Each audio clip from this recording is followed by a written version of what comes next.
Tiene la palabra el diputado Carlos Heller. Gracias, presidente.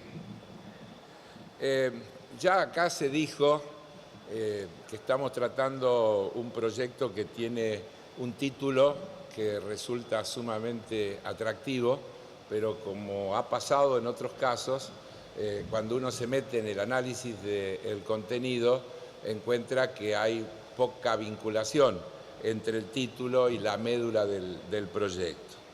En realidad, si de financiamiento al sector productivo se tratara, tendríamos que estar en este momento preocupados por la decisión del Banco Central que a partir de enero del 2018, en un porcentaje gradual y a lo largo de todo el año, va a eliminar la línea de financiamiento productivo, que ya había sido de alguna manera degradada. Había una línea de crédito para inversión productiva que se implementó por allá por el 2012-2013, que establecía que un porcentaje de los depósitos de los bancos tenía que ser destinado a financiar pymes e inversiones de pymes, es decir, que no servía para ninguna otra cosa que para inversiones en bienes de capital, inversiones en ampliación edilicia, etcétera, etcétera. Eso fue licuado de alguna manera a partir del año 2016 y se modificó el título y también se modificó los alcances y se permitió que con esto se pueda financiar capital de trabajo y en definitiva se fue convirtiendo en una línea de crédito más con el único elemento de que tenía una tasa regulada fijada por el Banco Central. Ahora el Banco Central acaba de decidir eliminar esa línea, que es una línea importantísima del financiamiento a las pymes y que muy poco probablemente pueda ser reemplazada con estos mecanismos que se plantean aquí. El proyecto que estamos analizando tiene efectivamente algunas cuestiones como la factura electrónica y algunas otras cuestiones que parecen interesantes, que son positivas, pero nosotros dejamos claro que no nos parece que sean la esencia del proyecto. Para nosotros, la esencia de este proyecto es modificar la actual Ley de Mercado de Capitales, una normativa que ya se intentó modificar el año pasado y que no se logró el apoyo parlamentario suficiente. Acá, en definitiva, lo que se está intentando es modificar el poder de regulación y de supervisión que tiene la Comisión Nacional de Valores, y esto también entendemos que es algo que está a contramano de la historia y nos resulta difícil entender el por qué y por qué en este momento. Por eso, rápidamente, un poquito de historia. Tenemos una ley que se aprobó en el 2012, presidente, que modificó una ley que venía de la dictadura de Onganía y que consagraba justamente la autorregulación de los mercados. La ley que rigió hasta 2012 era una ley que en sus fundamentos principales tenía los planteos que tiene esto que estamos tratando ahora, es decir, que los mercados sean capaces de fijar sus propias normas y de autorregularse. La reforma del 2012 siguió una tendencia que se dio a nivel global, producto de las crisis que hubo en el mundo a partir de justamente la desregulación y dejar que la autorregulación de los mercados. El diputado Kicillof dio ejemplo, habló ampliamente de la crisis en Estados Unidos, de las hipotecas, etcétera, etcétera, y creo que no hace falta abundar porque comparto absolutamente ese enfoque.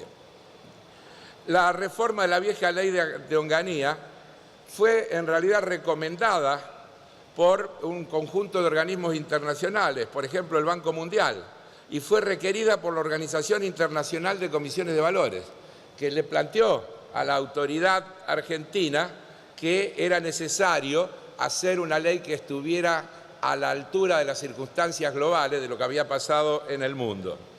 Y esto, mire si habrá sido así, que la ley que están ahora modificando fue aprobada en esta Cámara con el voto del Frente para la Victoria, de la Unión Cívica Radical, del Partido Socialista y de la inmensa mayoría de los integrantes de esta Cámara. Incluso como un dato diría que el exministro de Hacienda, Alfonso Prat Gay, por entonces integrante de la coalición cívica, votó a favor de esta ley que ahora estamos modificando. Después de que se sancionó esa ley y tras 1 año y medio de una revisación por parte de la Organización Internacional de Comisiones de Valores, en donde los reguladores de los mercados de capitales de los países desarrollados, como la SEC de Estados Unidos y la del Reino Unido, reclamaban que la Comisión de Valores tuviera más facultades de índole penal. El 12 de junio del 2014, la Comisión de Valores fue aprobada para firmar un acuerdo multilateral de intercambio de información. ¿Por qué sucedió eso? Porque a juicio de la Organización Internacional de Comisiones de Valores, la ley satisfacía los criterios estándares regulatorios de calidad internacional. Y después nos dicen que estábamos aislados del mundo, cuando habíamos aprobado una ley que respondía a esos estándares internacionales. Y esto es lo que ahora se quiere modificar. Las normas que vinculaban al sistema financiero con la economía real han sido derogadas en muchísimos casos por el Banco Central, por la Comisión de Valores, por la Superintendencia de Seguros, etcétera, etcétera. Y esto nos hace pensar que estamos volviendo a, en vez de un mercado inclusivo y un mercado dirigido a las pymes, a mercados para pocos que van a facilitar la especulación. Nosotros creemos que el famoso artículo 20 podrá ser discutido en algún aspecto o perfeccionado, pero que es un error y un retroceso derogar la facultad de la Comisión Nacional de Valores para intervenir en empresas y poder actuar cuando hay deformaciones, desviaciones, prácticas desleales que incluso pueden ir en contra hasta de los socios minoritarios de las empresas. Me parece que estas son cuestiones que no se pueden obviar en el debate que estamos teniendo. Otra cuestión preocupante es que se vuelve, como dijimos, al tema de la autorregulación. El proyecto del Ejecutivo, al modificar la actual ley en el artículo 19, dice: el organismo podrá requerir a los mercados y cámaras compensadoras que ejerzan funciones de supervisión, inspección y fiscalización sobre sus miembros participantes. Creo que no hay ninguna duda al respecto de esta cuestión de la vuelta a la autorregulación. Me parece que esto solo sería suficiente para que se repensara los contenidos de esta ley. El mundo ha impuesto severísimas sanciones y multas a grandes bancos y a otros agentes ante escándalos enormes financieros. Se ha llegado a manipular la tasa LIBOR, que es utilizada como referencia para innumerables actividades económicas, y se ha descubierto que la falta de regulación hizo que se manipulara incluso la administración, el uso de esa tasa. Se plantea una cosa gravísima a nuestro juicio, que es la reducción en el artículo 9 de los 2 años a 6 meses de la incompatibilidad para ser director de la Comisión Nacional de Valores para los accionistas y directivos de los agentes de mercado. No sé cómo habrá quedado, porque el diputado Bossi, cuando lo tratamos en comisión, me dijo que el dictamen de mayoría lo había reducido a 0. Es decir, que alguien puede pasar de controlante a controlado de un día para el otro sin ningún tipo de escalón. Me parece también que aparece allí una figura, que es la de los agentes administradores de inversiones, que me preocupa profundamente. Dice el proyecto, los define como aquellos que presten servicios habituales de asesoramiento financiero y administración de inversiones autorizados por la Comisión Nacional de Valores con arreglo a la reglamentación que dicte dicho organismo.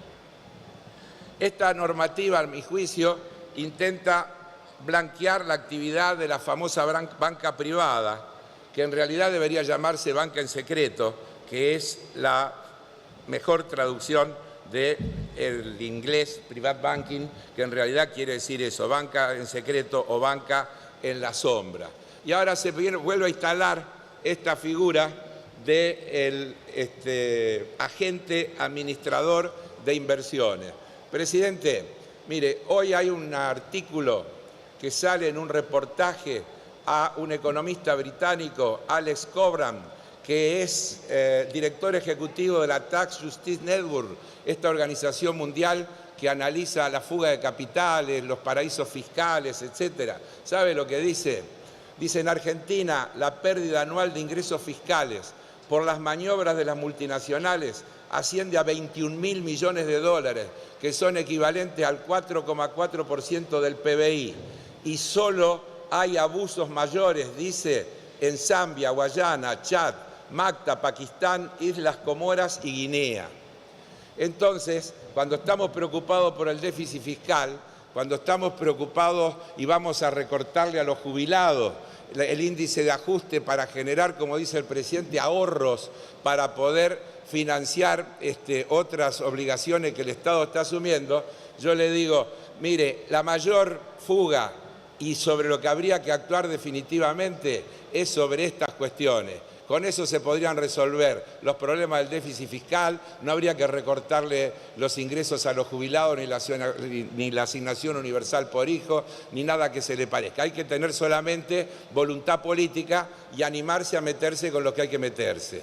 Pero el verdadero problema, y por la magnitud creo que queda claro, está allí. El gobierno, la Argentina va a ser presidente del G20 el año que viene. Y este es un tema que va a estar en el debate porque incluso los países centrales están demandando acciones contra los offshore, contra los paraísos fiscales. Nosotros estamos tratando un proyecto que va en la dirección contraria. Por eso, y como se me acabó el tiempo, adelanto el voto negativo en general, con algunas cuestiones en particular que, como hemos dicho, vamos a acompañar porque nos parece que está bien. Gracias, presidente. Gracias, señor diputado.